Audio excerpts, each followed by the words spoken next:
7:05, time for the buzz. Yes. On smoking. The buzz on smoking. Yes, Governor Kane, he's coming to Norfolk today. He's going to be at the Panera Bread at 8:30 a.m. this morning. It's the Panera Bread on 21st Street. And he's going to be talking about the smoking ban because it's very controversial right now. Basically, in December, private clubs and restaurants, they have to provide separately ventilated areas and rooms for people to go if they want to smoke, which, of course, some restaurants aren't digging this because if they don't have the money or the space to provide an extra room and they don't have a patio, basically they have to come a smoke-free facility. So a patio is still okay? Yeah. If it's outdoors, obviously. But indoors, no more like smoking section. It has to be floor to ceiling. Separately ventilated room, yes. Yes, so that's causing a lot of controversy. I want to hear what you have to say about it on fox43tv.com. We're chatting about it live.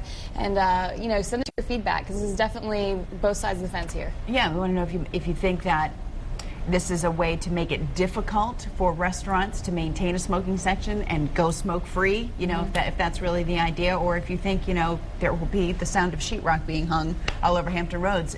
I wonder how important it is for restaurants to keep their smoking clientele. What percentage of people, you know, are still, you know, smoking? I mean, as much as people are encouraged to quit for health reasons, there are a lot of people who still smoke out there and feel like they still have the right to go to bars and restaurants just like non-smokers. Well, certainly this is an issue we've been following for months, if not years, and you know, now it's coming to fruition. Lots of folks obviously on both sides of the issue. I mean, are you a family, part of a family who doesn't, you know, they don't want their children to be exposed to the smoke? Are you a business owner who figures I've got to spend X amount of money in order to please both sides of the population? So yeah, and what you know, when Kevin and I were honeymooning in Ireland after our wedding in 2004, the country went smoke-free, but there was one bar in Galway, Fibber McGee's, who let people smoke anyway, and it was like it became a big standoff with police. It was like the biggest news story in Ireland. Well, they were there. They were. I mean, they came in and they said, we're not going to follow the ordinance, but, you know, then police came to shut them down, and I'm just kind of having flashbacks of Waterside here. If some of these, you know, restaurants decide they're not going to follow the law. Yikes. Or the ordinance. Talk about taking a stand. Wow, that place in Ireland. All right, we'll have more on the governor's visit. We want to know what you think about smoking. Kelly will be back with your buzz on this issue coming up in just a little bit. Yes, I will.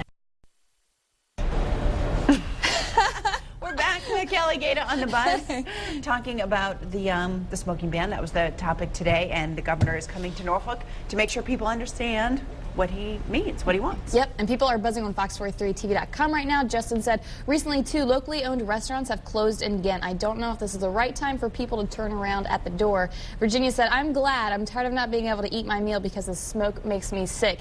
And Cancer Free for Now said, I think this should be standard. Your right to smoke does not trump my right to not get cancer.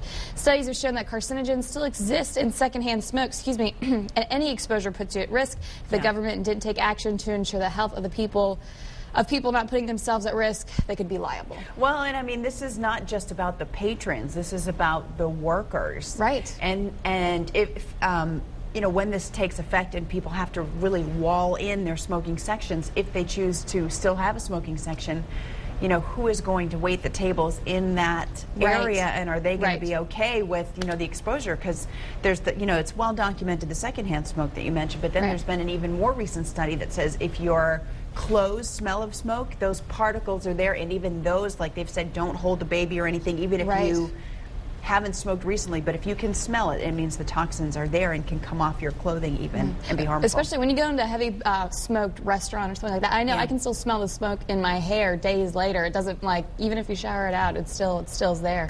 So this is definitely controversial, and people want it out, but people aren't sure if it's, you know, a good thing for businesses or if it's going to make them all go out of business. And you have to recognize too that it is an awful hard thing to stop, you know, to stop doing. And there are, you know, smokers out there who, you know, don't want to feel like they're being banned from society and public places, you know, but it's a tough way to please everybody. Right.